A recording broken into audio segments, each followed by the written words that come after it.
ॐ भूर्भुवः स्वः तत्सवितुर्वरेण्यं भर्गो देवस्य धीमहि धियो यो नः प्रचोदयात्। ॐ शांति शांति शांति। याज्ञवल्क्य और 1 सहस्र गायों का जो उपनिषदों की कथा है उसका ये दूसरा भाग है।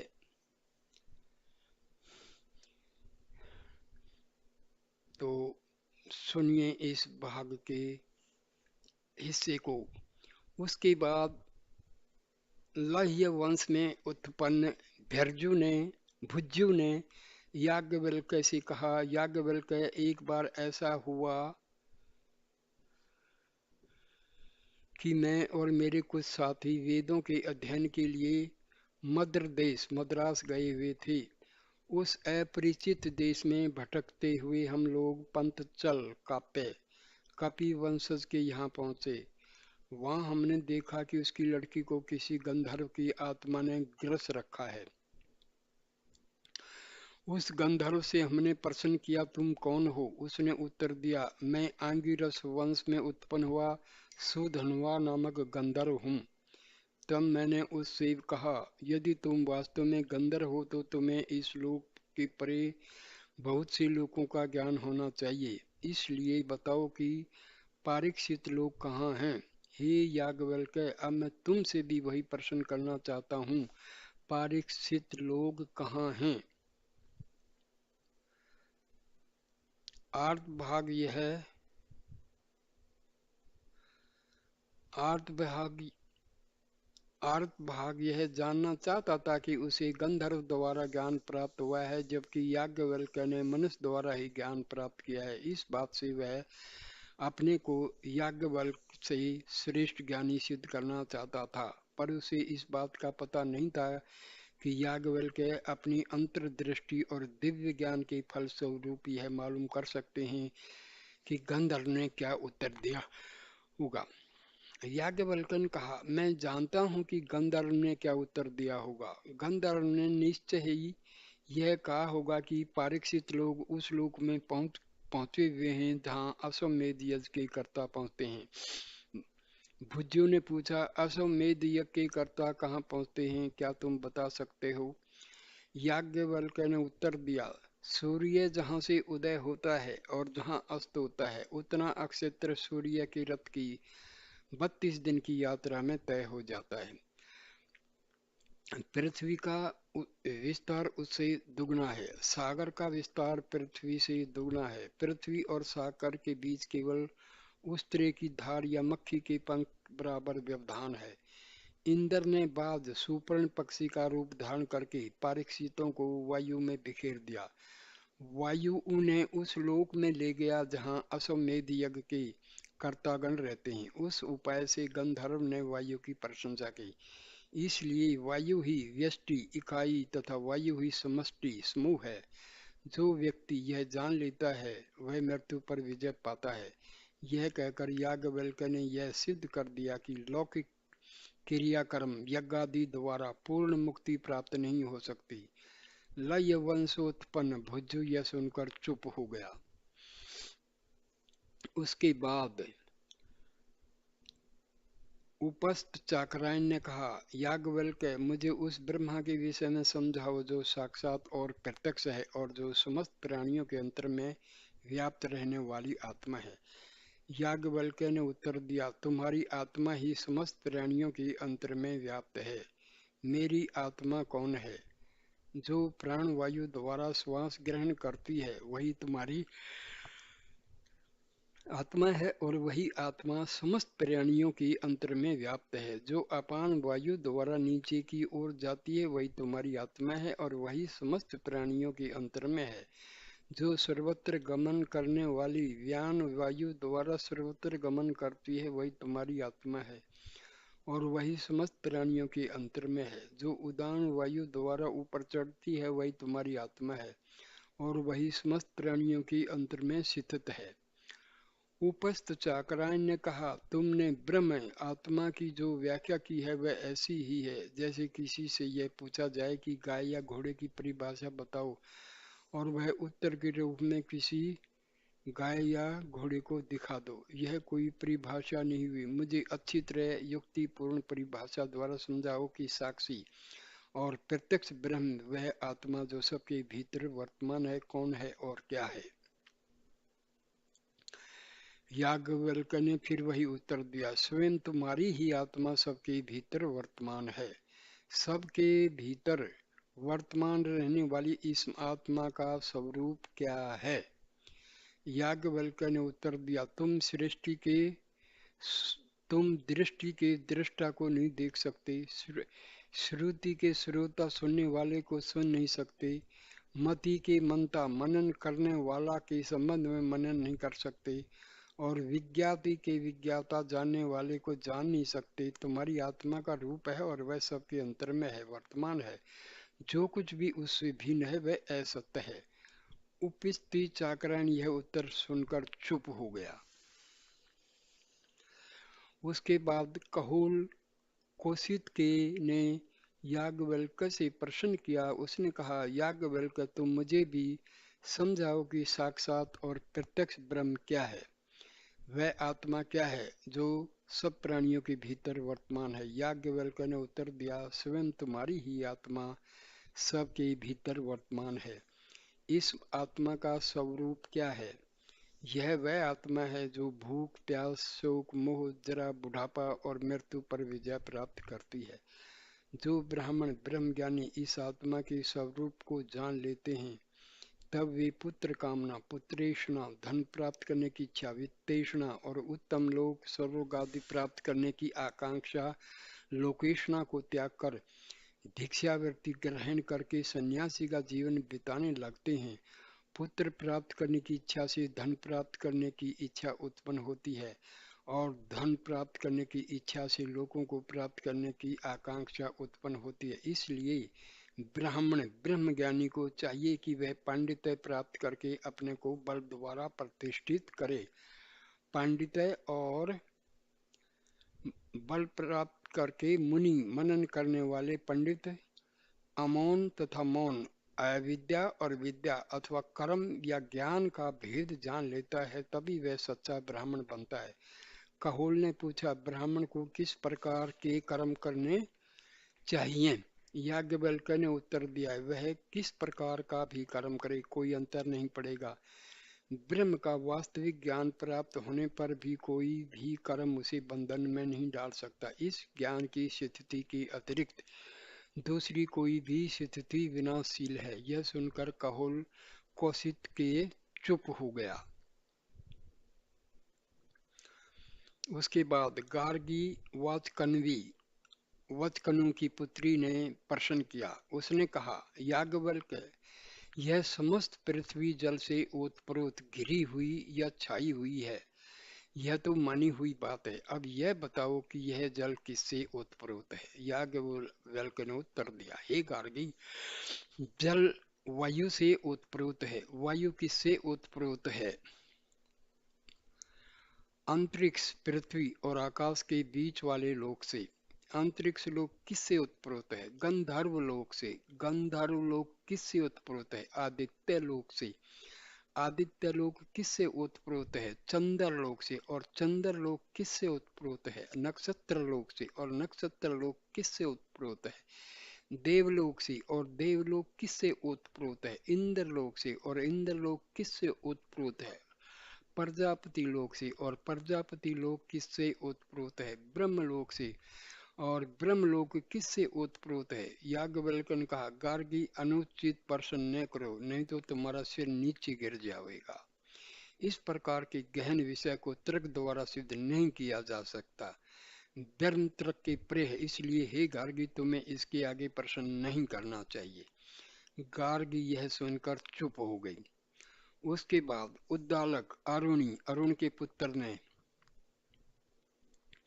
कहा, याज्ञवल्क्य, मैं और मेरे सह शिक्षार्थी मद्र देश में पंचतल काप्य कपि वंशज के यहाँ यज्ञ विषय की शिक्षा प्राप्त किया करते थे। एक बार हमारे गुरु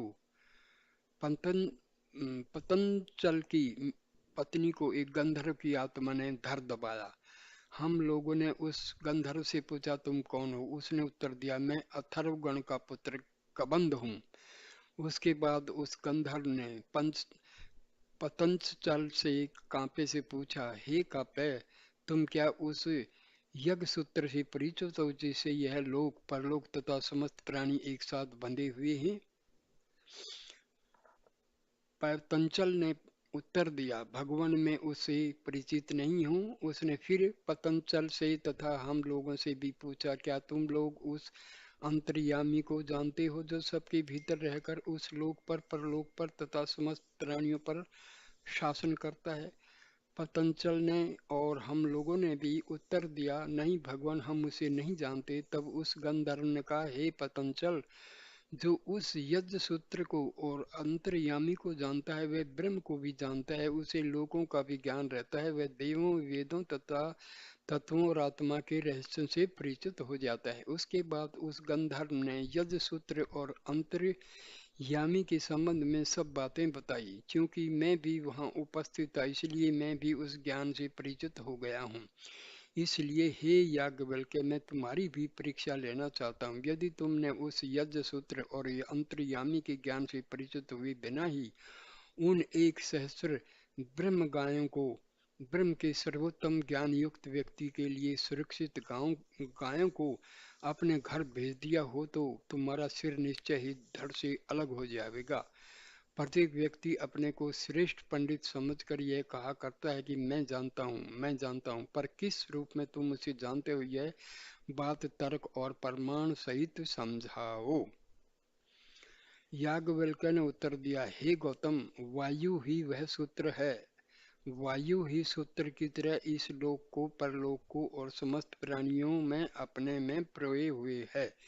इसलिए हे गौतम, जब कोई मनुष्य मरता है तो उसके संबंध में यह कहा जाता है कि उसके सब अंग ढीले पड़ गए हैं, क्योंकि जीवन काल में उसके जो अंग वायु रूपी सूत्र द्वारा बंधे थे वे मृत्यु काल में वायु के अलग हो जाने पर ढीले पड़ जाते हैं। उद्दालक बोला, याज्ञवल्क्य, इतनी बात तो तुमने ठीक ही बताई है, अब अंतर्यामी का रहस्य समझाओ।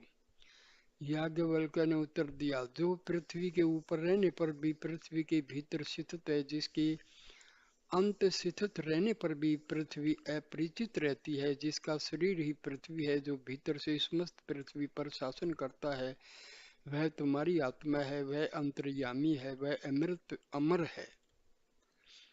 जो जल के ऊपर स्थित रहने पर जल के भीतर निहित रहता है, जिसके अस्तित्व से जल स्वयं परिचित नहीं रहता, जिसका शरीर जल ही है, जो भीतर से जल पर शासन करता है, वह तुम्हारी आत्मा है, वही अंतर्यामी है, वही अमृत है। जो अग्नि के ऊपर अग्नि के बाह्य रूप में स्थित रहने पर भी उसके भीतर निहित रहता है, जिसके अस्तित्व से अग्नि स्वयं परिचित नहीं रहती, जिसका शरीर अग्नि ही है, जो भीतर से अग्नि पर शासन करता है, वह तुम्हारी आत्मा है, वही अंतर्यामी है, वही अमृत है। जो अंतरिक्ष के ऊपर स्थित रहकर उसके भीतर निहित रहता है, जिसके अस्तित्व से स्वयं अंतरिक्ष परिचित नहीं रहता, जिसका शरीर अंतरिक्ष ही है, जो भीतर से अंतरिक्ष पर शासन करता है, वह तुम्हारी आत्मा है, वही अंतर्यामी है, वह अमृत है। जो वायु पर स्थित रहकर उसके भीतर भी निहित रहता है, जिसके अस्तित्व से स्वयं वायु परिचित नहीं रहता, जिसका शरीर वायु ही है, जो भीतर से वायु पर शासन करता है, वही तुम्हारी आत्मा है, वही अंतर्यामी है, वही अमृत है। जो स्वर्ग पर स्थित रहकर भीतर भी निहित रहता है, जिसके अस्तित्व से स्वयं स्वर्ग परिचित नहीं रहता, जिसका शरीर स्वर्ग ही है, जो भीतर से स्वर्ग पर शासन करता है, वह तुम्हारी आत्मा है, वही अंतर्यामी है, वह अमृत है। जो सूर्य पर स्थित रहकर उसके भीतर भी निहित रहता है, जिसके अस्तित्व से स्वयं सूर्य परिचित नहीं रहता, जिसका शरीर सूर्य ही है, जो भीतर से स्वर्ग पर शासन करता है, वह तुम्हारी ही आत्मा है, वही अंतर्यामी है, वह अमृत है। जो दिशाओं पर स्थित है और उनके भीतर भी निहित है, जिसके अस्तित्व से स्वयं दिशाएं परिचित नहीं रहती, जिसका शरीर दिशाएं ही हैं, जो भीतर से दिशाओं पर शासन करता है, वह तुम्हारी ही आत्मा है, वही अंतर्यामी है, वह अमृत है। जो चंद्रमा और नक्षत्रों पर स्थित है, उनके भीतर भी निहित है, जिसके अस्तित्व से स्वयं चांद तारे भी परिचित नहीं रहते, जिसका शरीर चांद तारे ही हैं, जो भीतर से चांद तारों पर शासन करता है, वह तुम्हारी ही आत्मा है, वही अंतर्यामी है, वह अमृत है। जो आकाश पर स्थित है और उसके भीतर भी निहित है, जिसके अस्तित्व से स्वयं आकाश परिचित नहीं रहता, जिसका शरीर आकाश ही है, जो भीतर से आकाश पर शासन करता है, वह तुम्हारी ही आत्मा है, वही अंतर्यामी है, वह अमृत है।